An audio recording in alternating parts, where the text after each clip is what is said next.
안녕하세요, 유세입니다. 오늘은 중년을 잘 버티려면 지켜야 할 3가지 원칙이라는 제목으로 여러분들과 함께 하겠습니다. 세상에 변하지 않은 건 아무것도 없죠. 다 변하죠. 그런데 그 변화를 누구나 두려워하는 것 같아요. 변하는 거를. 세상을 살아가면서 이제 잘 지내는 사람, 잘 살아나가는 사람, 그리고 그렇지 않은 사람이 있는데 그 이유는 이제 살다 보면 내 앞에 어떤 수많은 그런 변화들이 다가오잖아요. 그런 걸 어떻게 맞이하고 어떻게 다룰 거냐. 그런 다루는 방법을 잘 하는 사람은 그야말로 이제 잘 살아가는 사람이고 거기에 대해서 이제 서툴게 되면 또 힘든 과정들을 겪어 나가게 되는 것 같고 그런 차이가 있는 것 같습니다. 자, 살면서 인생의 변화를 어떻게 다룰 것이냐를 잘 알면 중년을 건강하고 아름답게 잘 버텨낼 수 있습니다. 오늘은 그런 이야기를 함께 나눠보도록 하겠습니다. 첫 번째 원칙은요, 놓아주기입니다. 변화에 대해서 이제 놓아주기, 내려놓기 이런 걸 잘하는 사람이 멘탈이 튼튼하고 마음이 튼튼한 사람이에요. 그래서 많은 변화들이 있겠죠. 나이를 먹어서, 그러니까 부모님이 너무 연로해지셔갖고 이제 서글퍼지는 경우도 있고, 내가 회사에서, 이제는 더 떠밀려서 이제 그만둬야 되겠구나. 정년이 가까우니까 그만둬야 되겠구나. 아래서 막 치고 올라오니까 정말 내가 인정 못 받는구나. 이래서 두렵고, 그럼 나가서 뭘 하지? 마음에 상처 입고, 울컥하고, 어느새 나이가 이렇게 들었지? 이제 이럴 수 있잖아요. 그리고 또 사람하고 이제 잘 안 맞아서 그런, 모욕감을 느끼거나 아니면 자기를 탓하면서 이제 우울감이 들거나 아니면 연인하고도 이제 우리는 더 이상 아니구나 그래서 헤어져야 되는 상황에서도 그걸 이제 주저주저 하면서 그 변화를 받아들일 수가 없어서 그런 경우들도 있습니다. 그래서 이제 우리는 항상 살면서 일단 나이를 겪는다는 거는 그런 변화를 계속 겪어내면서 이 자리에 왔다는 얘기잖아요. 유연하게 우린 대처했을까요? 아니면 유연하지 않게 대처했을까요? 사람마다 좀씩 이제 다른 점이 다르겠지만, 사실 우리는 대단히 이제 많은 이제 변화를 겪으면서 나이를 먹어오고 있었어요. 근데 그 중에서 이제 놓아주기가 대단히 중요합니다. 사람의 생에서 이제 때때로 겪게 되는 원치 않는 변화에 대해서 놓아줘야 될 경우, 그런 거를 지혜롭게 잘 이제 대처하는 것이 우리들의 중년을 건강하고 아름답게 지켜나가는 그런 방법이라는 거죠.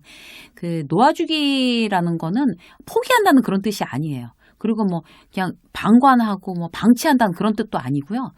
내가 바꿀 수 없는 것들은 놓아주고 이제 상실감을 느끼거나 아니면 좌절하거나 실망으로부터 내가 자유로워진다는 그런 의미가 되겠습니다. 내가 더 이상 영향력을 미치거나 내가 바꿀 수 없는데 거기에 대해서 막 미련을 갖고 힘소진하고 능력 밖의 상황을 억지로 바꾸려고 하고 이러지 않는다는 거죠. 헛힘을 쓰지 않는다는 거예요. 회사를 꼭 이제 곧 떠나야 하는 그런 상황. 그런데 거기에 대해서 이제 더 이상 이제 자기가 어떻게든지 버텨보려고 사람들한테 줄 대고 술 마시면서 로비한다고 그러고 이런 것들이 이제 문제가 되는 거죠. 내가 지금 이제 떠날 때가 됐구나라고 정말 내가 판단이 된다면 마무리를 최대한 잘하자. 떠나는 뒷모습이 아름답게. 이게 바로 놓아주기라는 거예요. 바로. 사람과의 관계도 마찬가지인 거죠. 이제 사람과의 관계가 유효기간이 있다라고 제가 이제 말씀을 드렸는데 더 이상 이제 그 사람과의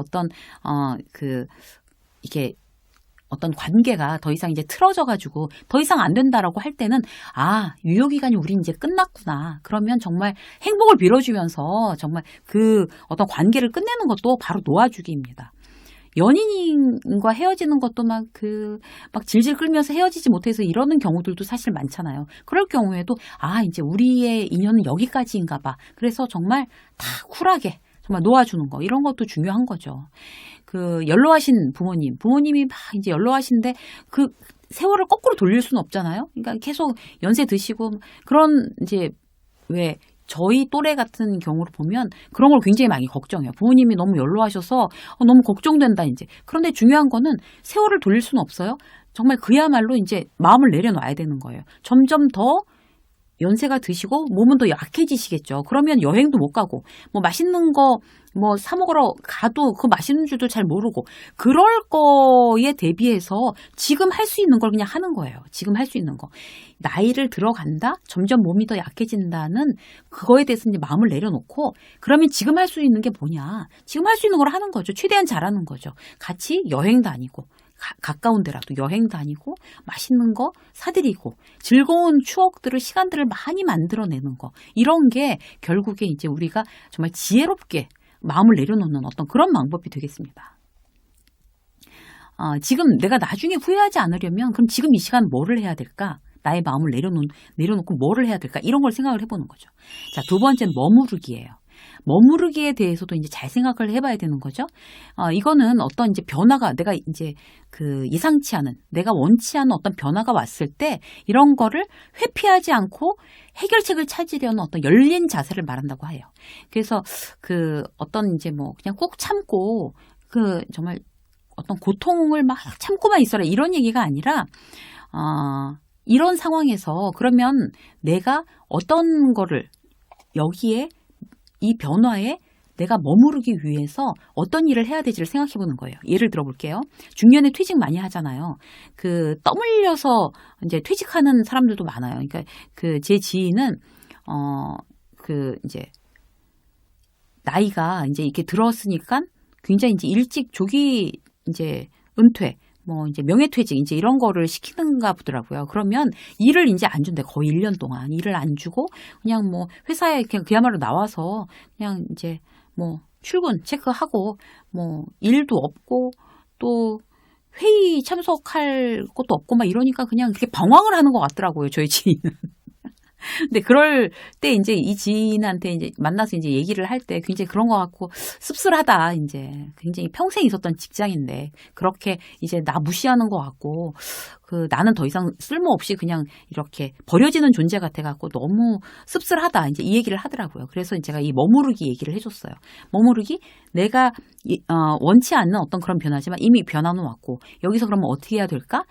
기본적으로 그 직장 안에서 이제 제 지인이 갖고 있는 어떤 그런 전문가적인 어떤 그런 노하우를 갖고 있는 사람이 없었어요. 그래서 기본적으로 이제 거기에 대해서 직원들한테 어떤 강의하는 프로그램을 좀 제안해서 만들어보는 게 어떨까? 그런 거를 이제 전해주는데, 그런 노하우를 전해주는데, 그래서 회사에다가 제안하고 거기에 대해서 내가 그냥 놀고만 있기에는 뭐 월급은 계속 받으면서 놀고만 있기에는 그런 거는 굉장히 내가 원하는 게 아니다. 그렇게 해서 그런 어떤 수업을 그 직급에 맞춰서 커리큘럼에 맞춰서 계속 수업을 하겠다 내가 그렇게 월급 받고 있으니까 그 어떤 다른 본연의 일은 안 하지만 그렇게 하겠다라고 회사에다가 제안을 했어요. 그래서 지인이 그래서 그 지인의 제안이 받아들여져서 지금 직급별로 계속 이제 어떤 사내 강사로 계속 이제 그 본인의 어떤 그 전문적인 기술에 대해서 이제 전수하는 그런 작업들을 하고 있어요. 그래서 결국에 뭔가 하면 제가 보기에는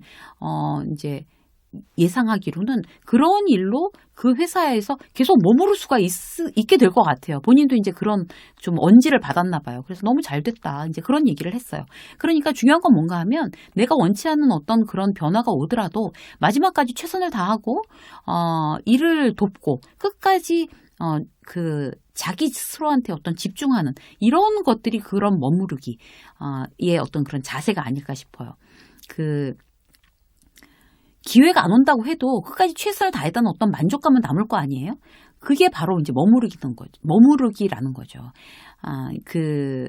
또 한 가지 예를 말씀을 드리면, 한 선배는 퇴직을 하고서 이제 소형 점포를 이제 오픈을 했는데 그게 굉장히 안 됐어요. 그러고 나서 장사도 안 되죠. 이제 코로나에서 장사도 안 되죠. 그리고 예전에 이제 회사에 있을 때는 굉장히 좀 존경받고 높은 지위의 그런 사람이었는데 아무도 알아주지도 않죠. 이렇게 되니까 또 이제 그런 원치 않는 자기의 변화에 대해서 이제 방황하기 시작한 거예요, 마음이. 그래서 거기에 대해서도 이제 머무르기에 대해서 이제 제가 이제 이런 유의 이야기를 함께 나눴어요. 그래서 내팽개쳐진 것 같은 마음이 들 수도 있다. 아무한테도 연락이 안 오면 진짜 버려진 느낌이 들 수도 있다. 그러나 중요한 건 뭔가 하면 그렇게 아무하고도 연결되지 않는 그 시간을 충분히 내가 집중적으로 발전할 수 있는 그런 시간으로 활용해 보는 게 어떻겠느냐. 공부를 다시 하든 뭐 책을 쓰든 사업 준비를 하든 그렇게 집중하는 게 바로 내 성장을 위해서 정말 진행해 보는 게 그게 이제 머무르기에 가장 중년을 정말 아름답게 버틸 수 있는 아주 방법이 되겠습니다. 세 번째는 뭔가 하면요. 이제 객관적인 시각이에요. 내가 이제 놓아줄 때, 머무를 때를 선택하기 위해서는 내가 객관적으로 상황을 바라볼 필요가 있는 거죠. 그게 바로 이제 어른이라는 얘기잖아요. 그러니까 상황에 대해서 냉정하게 객관적으로 바라볼 수 있는 시각이 어른의 시각이라고 얘기할 수 있습니다. 그래서 중요한 건 뭔가 하면 이제 내가 이제 어떤 상황, 지금 상황이 원치 않는 상황으로 나쁘게 변했다고 하면 원인이 바로 뭘까? 내가 이제 능력이 어느 정도인 걸까? 이런 거에 대해 이제 객관적으로 이제 파악하고 예를 들어서 퇴사를 공고받았다든지 승진이 안 된다든지 아니면 몸에 문제가 생겨서 내가 이제 쉬어야 된다고 의사가 얘기를 했다든지 아니면 아이가 열심히 했는데도 학교 진학이 제대로 안 됐다든지 이런 어떤 여러 가지 부정적인 상황이 우리는 인생을 살아가면서 얼마든지 나타날 수가 있어요. 그런데 객관적인 시각이 제일 중요한 거죠. 물러서서 객관적으로 이제 그 상황을 한번 살펴보는 거예요. 그리고 일단 살펴보고 판단을 하고 둘째는 그러면 지금 내가 할 수 있는 최선이 뭐냐 이런 게 나올 수가 있는 거죠. 머무를 거냐 아니면 내려놓을 거냐. 살다 보면 내가 이제 내가 영향력을 발휘할 수 있어서 머물러야 할 그런 상황도 있지만 더는 어찌할 수 없어서 내려놔야 될 그럴 상황도 있는 거잖아요. 그거를 판단하는 기준점이 내가 객관적인 시각을 가지고 있느냐 없느냐 이런 것들이 아주 중요한 영향을 끼친다고 생각이 됩니다. 그래서 우리가 이제 할 수 있는 이제 방법들 변화에 대해서 이제 할 수 있는 방법들은 유연하게 어떤 적응하는지 힘을 기르는 거죠. 그러기 위해서 내려놓을 건지 아니면 머무를 건지 아니면 그 둘을 판단하기 위해서 내가 어떻게 하면 객관적인 시각을 가질 건지에 대해서 우리가 정말 지금 어른으로서 다시 한번 이렇게 딱 체크하는 시간이 된다면 보다 우리의 중년이 좀 더 이렇게 풍요로워지지 않을까 그렇게 생각합니다. 유쌤의 직장서 오늘 여기까지 하겠습니다. 고맙습니다.